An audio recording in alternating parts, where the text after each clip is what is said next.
I'm David with Revolution Enduro. Thanks for coming out to the Buffalo Creek Enduro. First things first, we're going to open racer check-in. There's a check-in time on Saturday that starts at 2, and there's also racer check-in time on Sunday, race day, that starts at 6:45 a.m. We've bumped up the start time, so the pros are going to roll out, pro men are going to roll out at 8 o'clock, with the last category rolling out at 8:30. So go on to revolutionenduro.com, check out the Buffalo Creek event page so you can get up to speed on all the schedule updates. There's also additional information about parking, overall day venue, event schedule on that day. So check that out. If you have any questions after that, shoot us an email. First things first, you're going to need a helmet. One that works, one that's going to save your noggin. Other body armor is optional to you, but you will not be racing without a functional bike and a helmet. At Racer Check-In, you're going to get your number plate and you're going to get your timing chip. The timing chip comes on a bracelet. It'll slide right over your wrist, and our Chief of Timing, Maddie, is going to talk to you a little bit more about that. You'll also get your lunch voucher, your beer tickets if you're of age, and any other questions you have, the registration ladies will be happy to answer. So first things first, we use the Sport Ident timing system. That bracelet that you're going to get and you're going to wear, it receives a data timestamp every time you cross a finish line or a start line. So how this works is that those beacons are transmitting. So we have them placed downhill from the actual start line a few feet. You want to stay away from the start line about 15 feet. There's going to be 2 course marshals at the start and finish of each race. One of them will be calling people up, getting you into a queue, and then you'll get a 30-second, each racer is going to drop in 30-second intervals. You'll get a heads up when it's 30 seconds before your start, and it might be something like 10 seconds to go. Then you'll get a 5-second countdown. 5, 4, 3, 2, 1, go. You go on go. You're going to have 1 foot down for the start. So there's no track stands, there's no rolling starts, 1 foot down. We do assess time penalties, 30 seconds for start violations. So make sure you follow the instructions. We're going to have Mick give you a demonstration. Rider ready, 10 seconds. 5 seconds. 3, 2, 1, go. Each start and finish is going to be identified with white course tape. It'll be a chute. There'll be a chute at the start and the finish. There's also going to be course signage that says start and finish, so you're not going to get lost. The finish lines are also going to have checkered flags. So if you miss the finish, I don't know what to tell you, because we've taken a lot of precautions to mark them really well. All the race signage, you're going to have directional arrows between course stages telling you where to go, and it's going to say what stage you're on. A good tip, download the course map onto your phone so you always have it. I know Buffalo Creek is a popular riding place, but always nice to have the course map in your back pocket. So that covers starts and finishes. The day rolls out, it's a pretty big day. We've got to put 200 riders through 5 stages, and we've got to do it at 30-second intervals.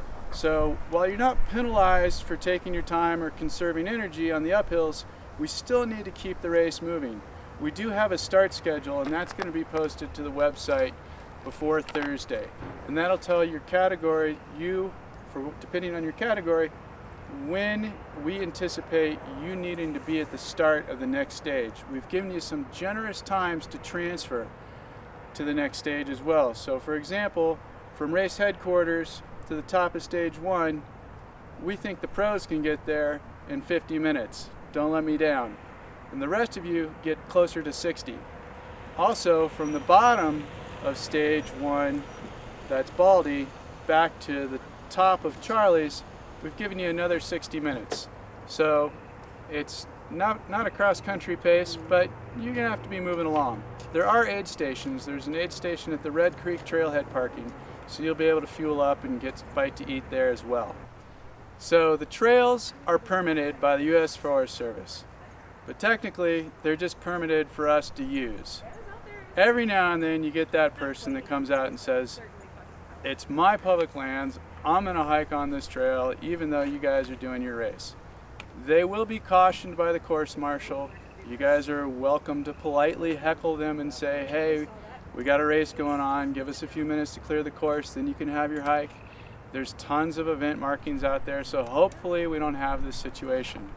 Should you find somebody on the course and they're not yielding the trail, just pull over, don't get in a wreck, and then continue the race. Not what you want to hear, but that's the reality of the situation. We're not giving reruns if there's a situation like that on the trail.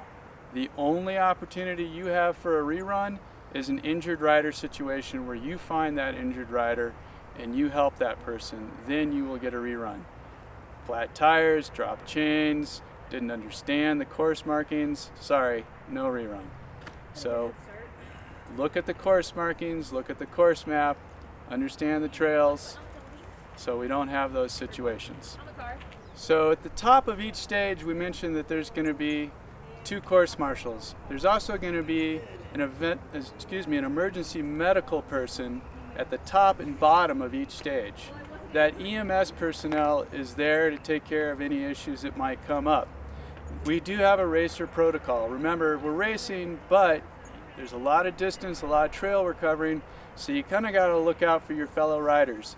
If you see an injured rider on the ground, ask them if they're okay. Hey, you okay? Can you keep going? 90% of the time, hopefully you get a thumbs up or a yeah, I'm fine, keep going. That's what you want to hear. Those few occasions where somebody's not able to communicate or they're not moving, stop. The first rider to find an injured rider needs to stop. They need to kind of do a quick assessment and they need to stay with the rider. The next rider that comes down, your job is to send that rider to the bottom and inform the emergency medical staff there that there's an injured rider down. As much information as you can provide is certainly helpful. At that point in time, we're going to put a course hold on and we're going to send the EMS team down to assess the situation. So, if you find an injured rider who's not able to move or continue on or communicate, stop, and then you tell the next rider to go to the bottom and communicate that. So that's injured riders. Hopefully everybody rides heads up, stays within their skill sets or their comfort zones, and we don't have any injuries. So it's a race, you're going to be going fast. You might catch somebody or you might get caught. This is not a cross-country race. If you get caught, you're slower than the other person and they're going to call trail. I always yell rider. It's not often I get to yell rider, but I yell rider up. And then it's up to you guys to find a safe place to pass. It doesn't do anybody any good to wreck because you're trying to get around somebody. So make sure you communicate, hey, I'm going to pass you, rider back, I want to pass. The rider in front should say, okay, give me a second, I'm going to find a spot. You don't want to careen into a rock or a tree, and then the rider behind gets to go by. So you don't want to be that guy that rides with headphones and can't hear the person behind yelling rider. So there's no headphones. Sorry, but you got to have your wits and your hearing about you during the race. There is a drop on Sandy Wash.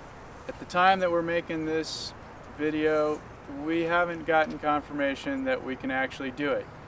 So check the website. Hopefully we can do the fun little drop on Sandy Wash. If you've pre-ridden, you know where it is. In the race, we're going to put an A and a B sign out. A means that that's the drop. Think of it as aggressive or airborne. A means airborne. If you don't want your tires to leave the ground, take the B route. So that's the only drop option that so far we have on the table for stage 3, which is Sandy Wash. The drops on Baldy have been ruled out. Sorry, only in America do you have to ask to do a drop. Talk to your Forest Service. On the last stage, you're going to come down Green Mountain and you're going to roll into the corral or through the fence into the corral area at Meadows Campground. There's going to be a big finish chute for you to go through, and you're going to roll up to the timing tent. At the timing tent, you're going to get your timing bracelet, you're going to dip the chip, and you're going to get a printout that tells you how fast you did each stage and where you are in your category based on how many other people have checked in. So at that time, you're going to give the timing chip to Maddie. This is important. You don't want to lose that chip. You don't want to forget that chip. Your entire race time for the day is on that chip. So turn it into Maddie at the end of stage 5 at the timing tent. And remember, it's $150 replacement if you lose it or break it. So hang on to that thing. Thanks a lot. We're super excited to see you out at Buff Creek this weekend. Race fast.